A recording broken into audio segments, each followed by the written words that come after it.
Assalamualaikum warahmatullahi wabarakatuh. Jumpa lagi dengan saya, Galuh Bayu Ardi. Saya ucapkan salam sejahtera untuk kalian dan Adil Katalino Bajuramin Kasaruga Basengat Kajubata. Oke, kita bertemu lagi untuk mata kuliah sejarah keanekaragaman kebudayaan Indonesia.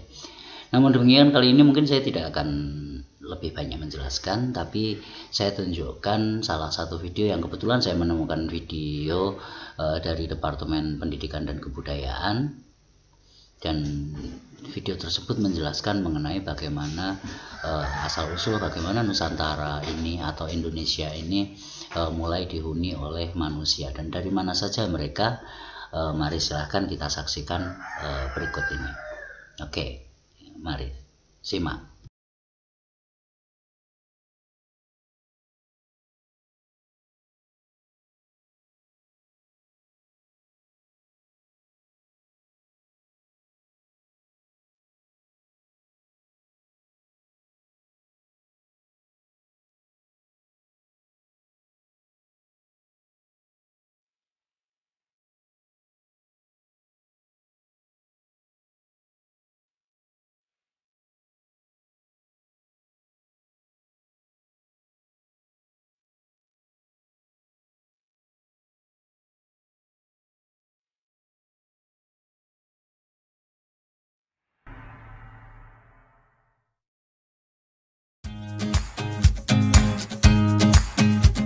Jamrud Khatulistiwa.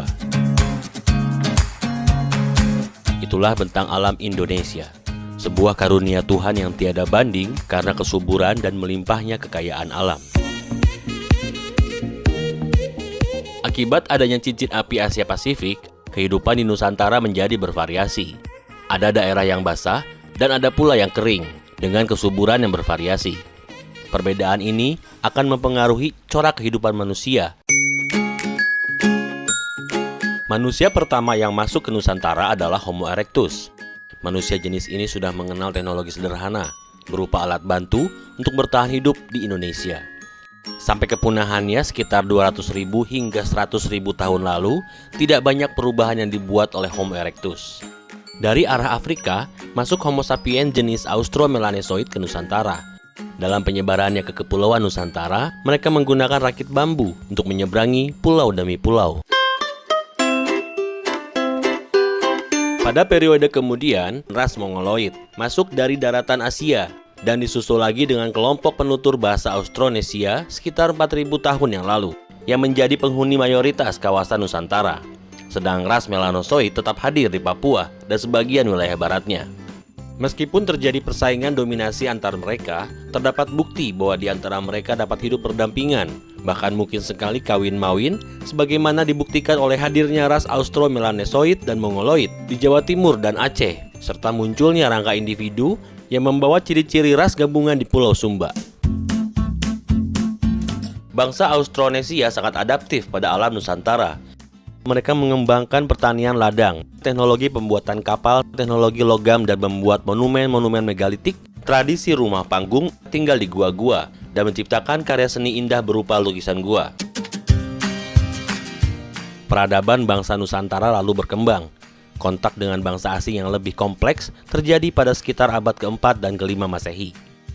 Pengaruh budaya Hindu-Buddha menjadi landasan ideologi keagamaan oleh para penguasa lokal, dengan mengembangkan sistem pemerintahan kecil tapi efektif, sesuai dengan kondisi lokal. Kemampuan memanfaatkan potensi sumber daya alam Nusantara zaman ini ditandai oleh hadirnya kerajaan-kerajaan besar yang mengembangkan tradisi maritim dan tradisi agraris yang kuat.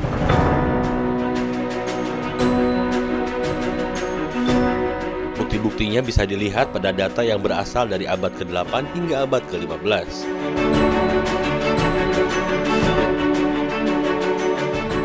Di wilayah yang menyediakan sumber bahan batuan melimpah, dikembangkan tradisi pembangunan monumen-monumen besar seperti di bagian tengah Pulau Jawa, baik Hindu maupun Buddha. Sedangkan di tempat lain menggunakan bahan-bahan tanah liat bakar. Kerajaan-kerajaan di Jawa Timur mengembangkan sistem pertanian yang berbeda, karena iklimnya yang lebih kering. Keterbatasan sumber daya air di musim kemarau diatasi dengan membangun sistem air berupa saluran-saluran irigasi dan waduk. Hanya di Jawa Timur kita bisa melihat sisa-sisa bangunan air yang besar. Kehidupan keagamaan di Nusantara pada masa ini memberi kesan adanya dominasi dua agama, yaitu Hindu dan Buddha. Faktanya, kepercayaan lokal yang bersumber pada pemujaan terhadap leluhur tetap hidup, meskipun dalam wujud yang berbeda. Tradisi pemujaan leluhur juga tetap dipertahankan dalam wujud bangunan keagamaan yang monumental. Candi Borobudur misalnya. Susunan struktur demikian terus hidup pada masa-masa akhir Majapahit. Agama Hindu dan Buddha yang saling berseteru di tanah asalnya India dapat hidup bersatu di Nusantara.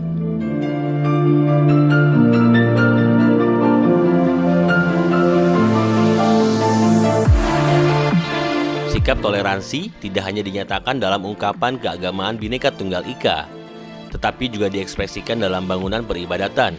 Candi Jago yang jelas dibangun untuk peribadatan agama Buddha, terlihat pada arca-arcanya ternyata dihiasi pula oleh relief cerita dari agama Hindu. Tradisi penghormatan kepada pendeta Hindu dan Buddha terus dilestarikan di Bali hingga kini. Sejak awal, masuknya Islam di wilayah Nusantara tidak ditandai oleh konflik kekerasan seperti di Timur Tengah dan Eropa. Berita Cina dari dinasti Tang menyebutkan kehadiran pedagang Arab di Nusantara. Bukti arkeologi memperlihatkan bahwa kapal dagang Nusantara yang membawa komoditi dari Timur Tengah dan Cina pada abad ke-10 memuat penumpang Muslim dan Buddha. Pada masa Majapahit terlihat dari nisan-nisan kubur bertuliskan ayat-ayat Al-Quran dan huruf Jawa kuno di pusat kota Troloyo, bekas kota Majapahit.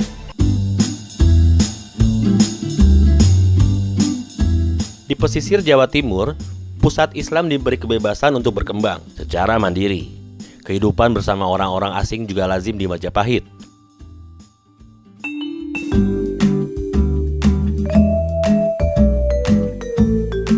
Tradisi arsitektur yang memanfaatkan warisan-warisan lokal atau masa lampau juga mempengaruhi sikap arsitek-arsitek Belanda dalam membangun bangunan penting. Proklamasi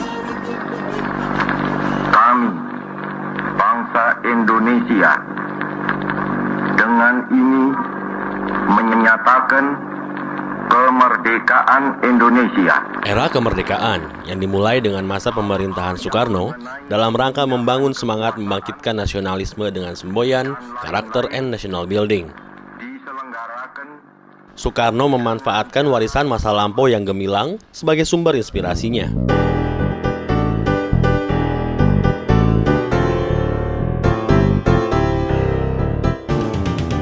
Awal pemugaran Candi Borobudur dirintis dan pemugaran Candi Induk Prambanan diresmikan. Di Jakarta, Soekarno memprakarsai desain Tugu Monumen Nasional dengan mengadopsi tradisi Hindu. Narasi diorama Monas bahkan juga menggambarkan bagaimana warisan masa lampau menjadi bagian identitas bangsa Indonesia modern. Atas alasan yang sama, Indonesia menetapkan peninggalan masa lampau yang penting sebagai cagar budaya nasional dan warisan budaya dunia.